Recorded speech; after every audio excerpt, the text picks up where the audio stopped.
Josh and Lamar, why it means more than just a winner in Week 4.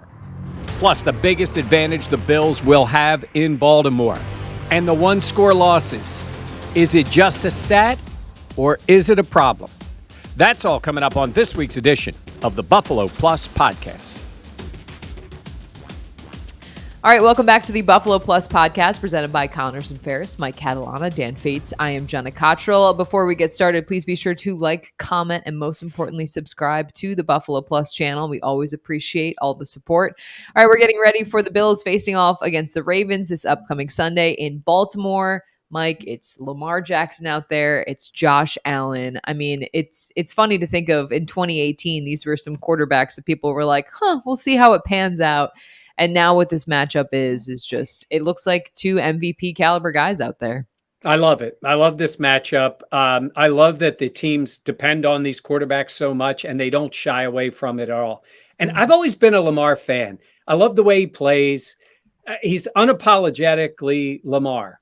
And is he perfect? No. Does he do everything you want? No. But he's a guy who can win any game. He's got a lot of what Michael Vick had because of that dynamic speed, but he's a better quarterback than Vick. Vick had moments, but I think he's better at it. I think he's a great leader. I think that team follows him. And again, does he have flaws? Sure. Is he not the stand up in the pocket guy that some people want? Is he not the great, all those things. But I love watching the guy play because I think he puts it all out there, and he and Allen is as good a matchup as you get in the NFL.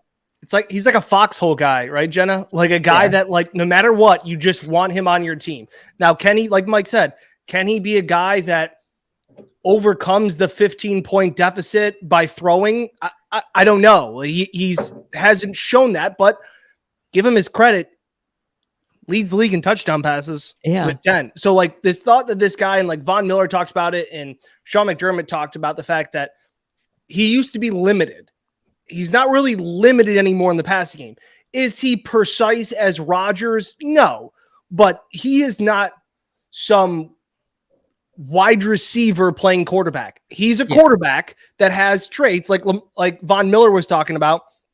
He has the speed of a wide receiver. He can turn the corner like a cornerback. Like, he's got everything that you want. So Vaughn said he should be the highest paid player in the league. And I thought he'd be like, besides my guy. No, he just said straight up, like, he should be the highest paid player. I love it too, because he was like, he should be the highest paid player in the league. He's not going to say that, so I will say it for him. But I feel like we've seen the maturation process of just like Josh Allen as well as Lamar Jackson. I mean, 5 total touchdowns last week. It's when you see what he can do and how dynamic he is, it's someone where this upcoming matchup, it scares me because of, and we can talk a little bit about the injuries and stuff. But Lamar has been that guy in Baltimore, and it's tough for their team because I feel like they've had a lot of injuries that they've had to deal with over these last couple of seasons. But I mean, he is, as advertised, a dynamic playmaker. Yeah. And Jenna, the other thing, when you compare him to Josh Allen and what they do, and they do so much for their teams, and they're both runners and throwers. Obviously, Josh is a better passer of the football, can make every throw in the book, and is a very good runner. Lamar can go 75, and he's already done it this year. Josh's runs are everything, all built into one. Sometimes he goes over them. Sometimes he goes through them. He leaps. He does whatever. Lamar just blows by you. I mean, he's incredible running the football. Incredible. Yeah. And so in that case, like, he's Vic in that way, because sometimes I do think there's a little recency bias where I just said that about Vic, but Vic was the same way. Like, he could just take it to the house at any time. But Lamar's become so much better at reading defenses. I think this year he looks better at it. And he in any given moment, he can throw it to the house, but he can more likely still run it and take it the distance. And I think that's what makes him special. I had a point and I forgot it. No Sorry, way. I rambled a little bit there. It was one of those moments that Mike said something. I was like, off of that. And yeah, that's fine. That literally happens to me all the time. I was saying yesterday, Mike, I don't know if you watched our video from practice, but how Dan Fates definitely went to the Mike Catalana School of Pontification. because there's Really? things that other people would like to add. I mean, I'm speaking for myself, but then Dan talks for yeah. so long that Oh, he he remembered says his point. everything he wants to say. Look at But that. you know what? I just Dan keep you has up there. learned. Dan has learned. I know other people have a point to make, but I can make it first. So I'm going to go ahead and make it, right, Dan? Well, yeah, exactly. I think that's exactly it. They talked about, obviously, every time you play Lamar and you have that read option that everybody talks about and how difficult it is. We always ask the defensive lineman and how important is setting the edge. And like, this isn't an all 22 breakdown, but Lamar is one of those guys. And I find so funny, and players talk about it. Look, we asked Tremaine Edmonds yesterday about eye discipline and doing your 111th. All of that shit is great. Then you have to tackle him. Like yes, you can do everything right, and Lamar can still turn you inside out. Like, that's the difference then, like you're talking about with Josh, where he can go through people, stiff arm, all those things. Lamar can make you miss in a phone booth. Like that is how dynamic he is. And it's so funny when they're like, you got to be disciplined. And I'm sitting there and I think it was Matt Milano a few years ago in the playoff game. And it's like, yeah, like you just have to tackle him. Like, but that's so much easier said than done, is to be like, you can be in the right place, make all the right reads, cut Lamar off, and you're still screwed because that is how good he is. Yeah. No, I mean, I think it's true. And his weapons this year are different a little bit. They didn't go get, they lost Hollywood Brown and traded him. Yeah. And they, he wanted to go, like, whatever. He loves going to the tight end, and Mark Andrews makes plays. I mean, he just does. They don't care if you're covering. If you saw it was the New England game last week. He just went up and reached over and caught the ball. He does not worry about throwing a contested ball to that giant and him making a play. And then he's got these other guys who can get down the field. I mean, Duvernay, I think he's thrown to him 8 times. He's caught every ball. He's run a kickoff back for a touchdown. He's got speed. And again, Lamar, because of everything, all the attention that goes to him, he can make those plays. I don't think his weapons match up to the Bills in that case and in the passing game, but he's made it work. And he did this a few years ago when he was the MVP of the league. I mean, he made the throws. So dangerous is the word I'd use all the time. Dangerous. That's an interesting dynamic too, because Mike talks about like the weapons and like, Mark Andrews is a top 5 tight end in the NFL, but I think that's what this is going to come off as a slight to Josh, and it's not to that. It's more of a compliment to Lamar. I think Lamar makes more with less. Like, and that's why at times Baltimore's offense seems a little gimmicky, but they don't have a true number 1 wide receiver. Now they've got some decent tight ends, and they do that. 2 years ago, they had all 3 running backs ran for over 800 yards. Like, but they don't have a Diggs. They don't have a Justin Jefferson. They don't have a Jalen Waddle. Like, that's what's impressive for what Lamar does, because it seems like at times, instead of an organization like the Bills have done and Brandon Beane, where they have given Josh weapons, it seems like Baltimore takes them away and goes, hey, Lamar, go do it again. Yeah. But what they have done, Jenna, is they have bought into Lamar, even though they haven't done it with their money yet, at least not enough. Because Greg Roman is the offensive coordinator. He was with the Bills before. And they run things to accentuate what Lamar does. But I got to tell you, I was watching your boy Dan Orlovsky breaking down some of what they do on the offense. And he was talking about how they've added more movement, more things where they put the 3 tight ends in the game. And then all of a sudden it's Lamar getting the ball out quickly at different times. And they've added some of those things because he's gotten better at his progressions. Yep. And, when everybody talks about guys getting better, it's funny how we just want to judge. We want to judge early. And these guys can get better and they can learn and they see things more. And I think he's seeing the field a lot better. I think he is. And I think that's something that you can open up the playbook so much more when you are able to evolve and continue and be a threat in the passing game and all those things that Lamar has worked so hard to do. I have a question for you guys, because we've heard the narrative talked about, like, is it all on Josh Allen for this Bills team? Like, I feel like a lot of people have been talking about, when games go wrong, it's all on Allen's shoulders, like all this stuff. But you make the point, Dan, about it being Lamar and him having to do more with less. Like, is that just the expectations of the guy when you talk about quarterback?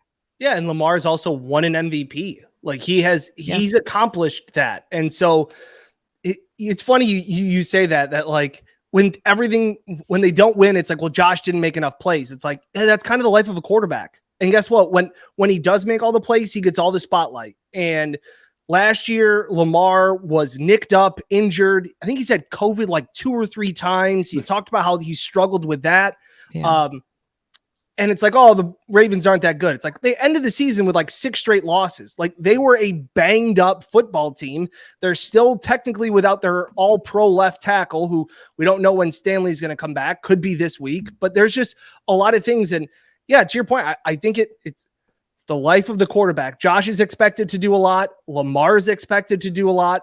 And Mike, to your point, where you talking about how Lamar has gotten so much better at his reads and reading defenses and his progressions.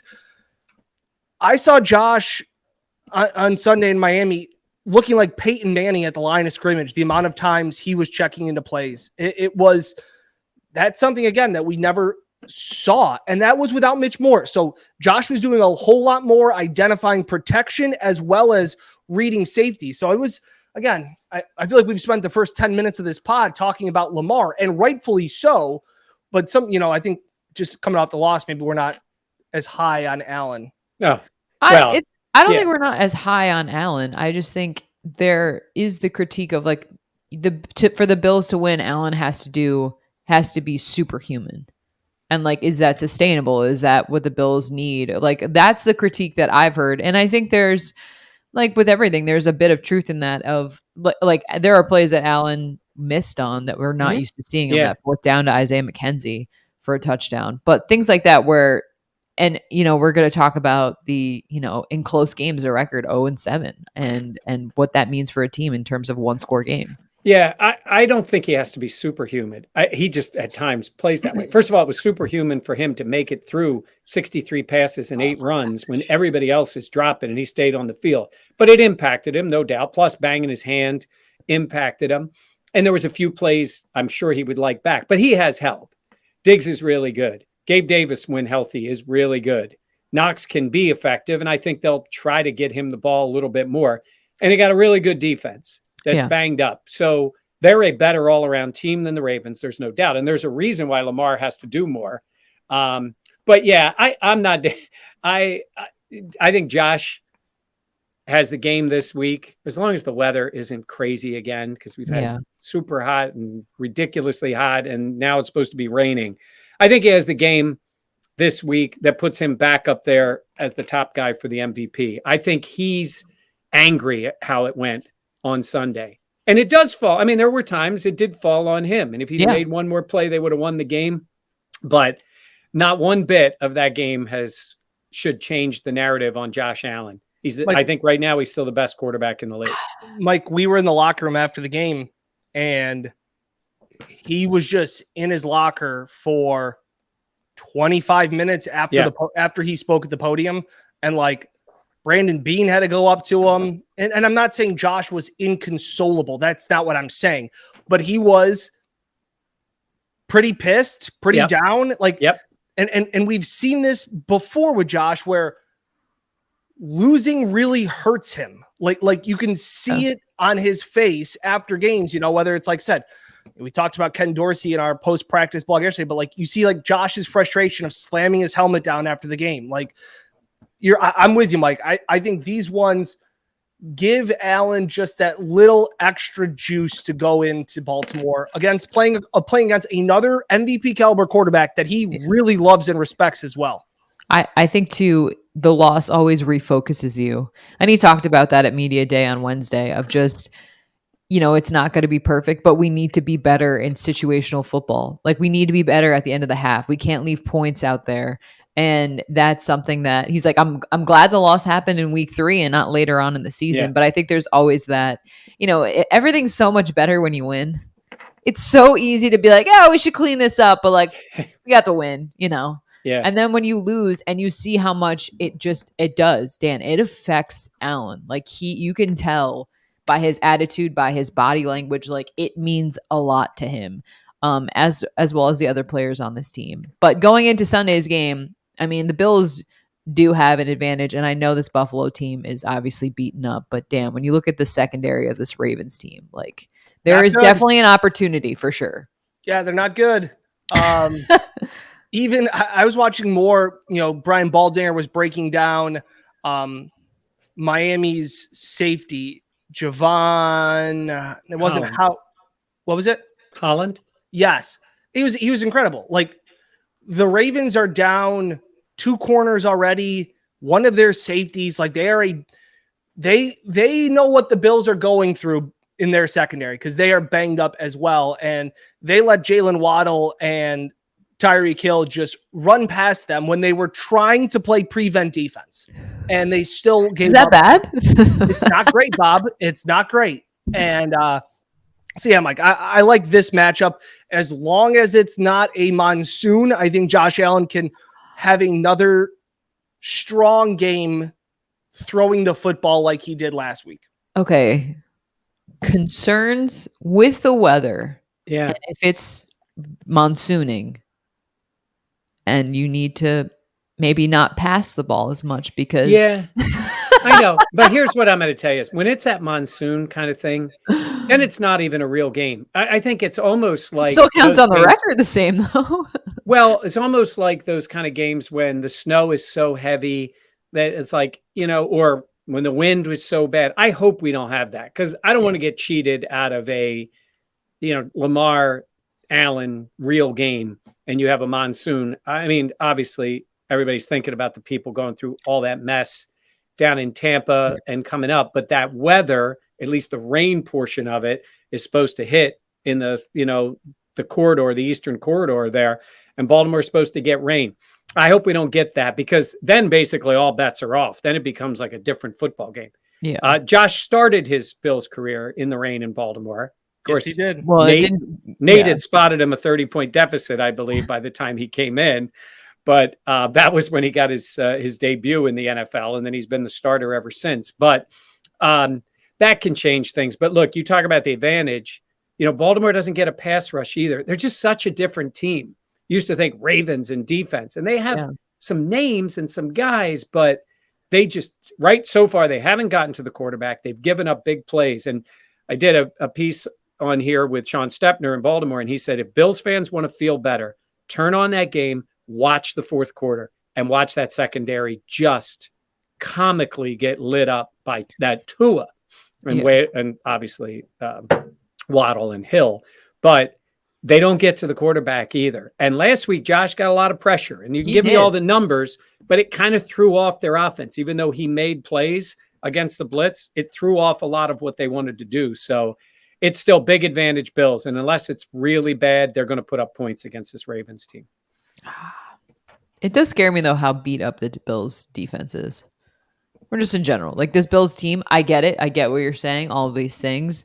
I think the Bills are the better team. I'm going to pick them to win. But we talk so much about adversity and what it looks like. And this is just a new, like you never know what adversity is going to be, obviously, until it rears its ugly head. But this is just something that is so unexpected and also just so impactful when you talk about the players on the team and what this team has had to do.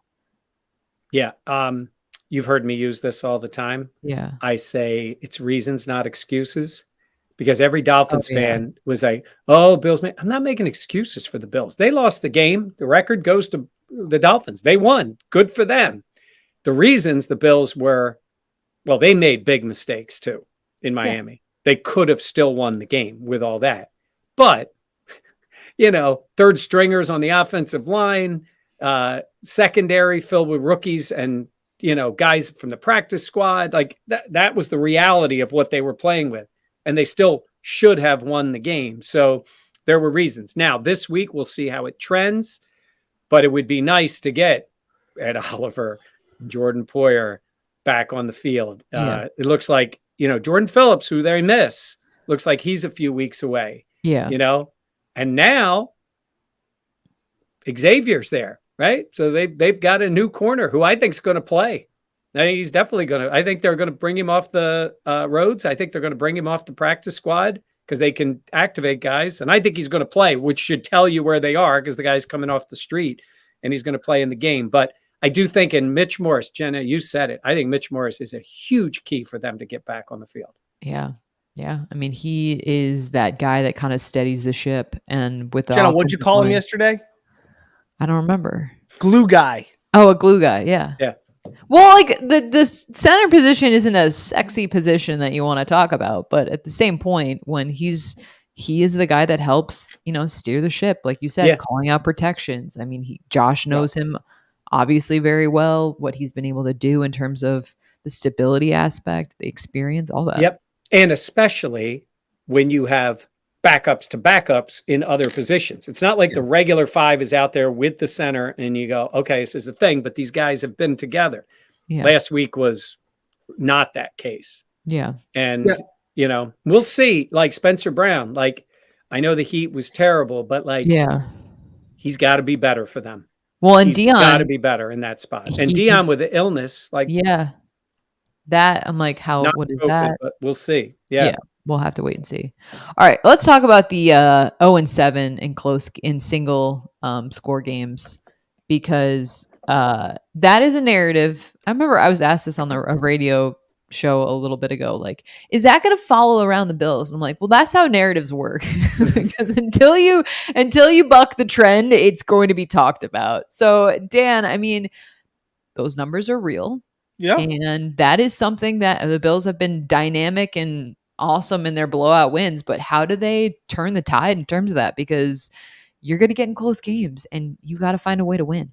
Well, I think it goes back to what Josh Allen said, where he said, we have to situational execution. And I think that is what is a little worrisome, whether we want to go back to Kansas City or whether we want to go back in these games where it's like you have these moments that maybe not even, I'm not even talking about end of the game moments. Like I'm talking about the end of the first half in Miami. Like that's 3 points you left off the board.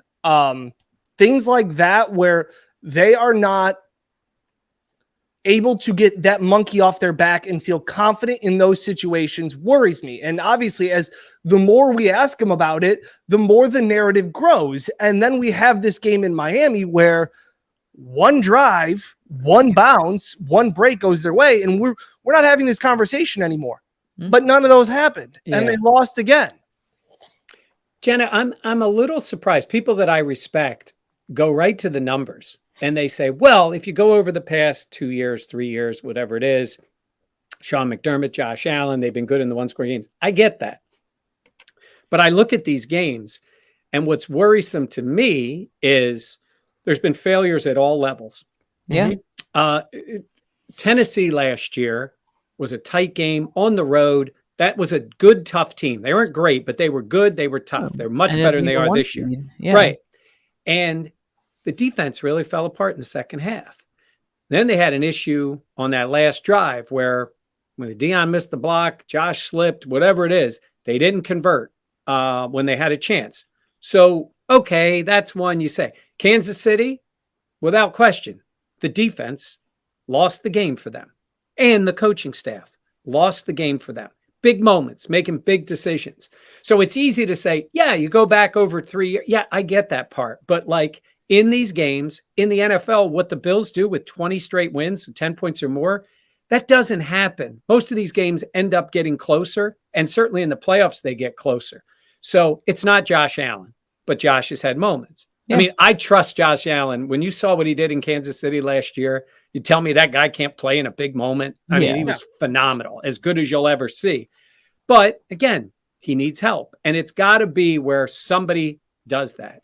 And I'm sorry, you can't dismiss that it's 7 in a row. And when it gets tight, they don't make the extra play.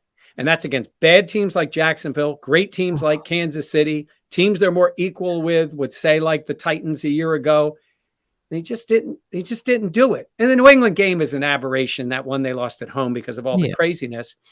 But they didn't win that one either. So I don't think it's the biggest thing in the world, But I don't like the dismissing of it with numbers to say, well, you won all these games. Yeah, it's great to win all these games by double digits, but you got to win the close ones. Yeah. I think I'm always fascinated too, because I think you use the word worrisome, which I think is the perfect way to start, Yeah. like to sum it up. Because while I don't think it can derail things, I'm also like, that is concerning. And there is the data to back that up. But It's a little monkey on their back. yeah. And like, I just more so, Stephon Diggs was talking this week at Media Day about like, it comes down to the details of execution and all these things. And I'm like, that totally makes sense. But how do you execute better in those scenarios? Because it seems like these little things snowball in a game. And you kind of saw that in Miami of how do you turn things around in terms of that? Because how do you make better decisions and execute better when you've struggled to do that in those moments? Jenna, it's different. It's a different sport, but we always make like golf comparisons and all, but I'll say, how about basketball comparisons? How about when you're running up and down the court, up by 10, swing the ball around, guys making a three, everything seems to be great. But when you get to the point in the game where it's a one possession game and you got to execute what you're doing on offense, everybody doing their job, and the guy's got to knock down the shot or make the foul shot or get the stop. And it's not about 30 plays in the game. It's really, you're either going to win or lose based on that. And again, I'm concerned a little bit about decision making. Like, I like the aggressive Sean McDermott offensively, but he's made some bad decisions, or at least team-wise, they've made some, like in Kansas City. And then I love what Josh does, but he threw it into the ground when you had a chance to win the game Sunday. That's an execution, physical execution of a guy was open. Yeah. And then defensively. So we've seen it that way. So again, I don't want anybody commenting here and saying, I'm saying this is the disaster and they can win. Go beat Baltimore by 30. Great. Go ahead. But I don't know. It's the NFL, man. You got to win the close ones to win the Super Bowl. That's the way I look at it. I think it's the mentality thing. I mean, I mean in the sense of when I play hockey and it'd be a big game or something like that, they would tell you like, don't grip your stick too hard. Yeah. Like, in golf, like you're over the ball, like no matter if it's the 18th hole or the first tee, like it's the same. That is 1000% easier said than done. That's why some people take the last shot in basketball and some people don't. But it's the same sense of, don't grip the baseball too tight and, go all Chuck Knobloch. Like until you do it, until you win these games, I feel like that monster and that monkey on your back gets a little bigger. So while they will say like it's execution and all those things, at some point it's a mindset thing that they just have to get over. And it only happens from success. Like we talk about how you learn from failure. There you learn from success, that you've done it once and go, I got it. And you've seen other teams too, whether it's a hockey team on a power play where you just know that they have a great power play and you're like, well, they're going to score here. Like there's just no doubt. Now they don't always score, but you just have that thought of it's the third period of the Stanley Cup final and this team has a great power play. They're probably going to score. They have that confidence. Right now, the Bills, for whatever reason, in those fourth quarters, in those close games, don't seem to have as much as they do on the opening drive. Yeah. It's funny. I watched the game back last night and it was like the football gods were like, no, here's another opportunity. Yeah. They're like, no. Like the butt punch. Like, no, you can get the ball back again. Matt Milano wins the game if he catches the ball.